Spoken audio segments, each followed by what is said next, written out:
National cyber crime investigation agency उन्होंने जनाब कार्रवाई करते हुए फेक न्यूज़ फैलाने के ऊपर जो है वो 3 अफराद को गिरफ्तार कर लिया है। ये उनकी ब्लर्ड तस्वीरें हैं जो आप स्क्रीन के ऊपर इस वक्त देख रहे हैं और फेक न्यूज़ फैलाने के ऊपर जो है वो एनसीसीआई ने गिरफ्तार किया है। अब मैं वैसे ही सोच रहा था अगर एनसीसीआई इन कामों के अंदर लग गई तो फिर लौंडे लपाड़े तो बहुत से जाएंगे, मतलब फेक न्यूज़ के चक्कर में, क्योंकि जाहिर बात है वही तो ये काम करते हैं सबसे ज़्यादा कि फेक न्यूज़ फैलाते हैं। मैं इसीलिए तो उनको लौंडा लपाड़ा कहता हूँ। मैं दोबारा ये कह दूँ कि मैं कभी किसी सियासी जमात के कारकुन को ये बात नहीं कहता, मैं लौंडा लपाड़ा जो है वो इन फेक न्यूज़ फैलाने वालों को कहता हूँ जिनको एनसीसीआई ने भी इस तरह गिरफ्तार किया है। और उनके मुताबिक झूठी खबरों के जरिए खौफ राज फैलाने पर मुलजमान के खिलाफ मुकदमा जो है वो दर्ज किया गया है।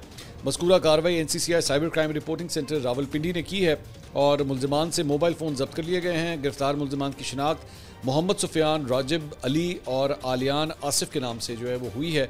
और सोशल मीडिया पर खौफ, अफवाह और इंतशार फैलाने वालों के खिलाफ जो है वो उन्होंने कहा जी सख्त कार्रवाई की जाएगी। अगर ये सिलसिला है तो फिर इस तरह तो बड़े बड़े और भी बड़े नाम आते हैं जो इन हरकतों के अंदर जो है वो इन्वॉल्व होते हैं।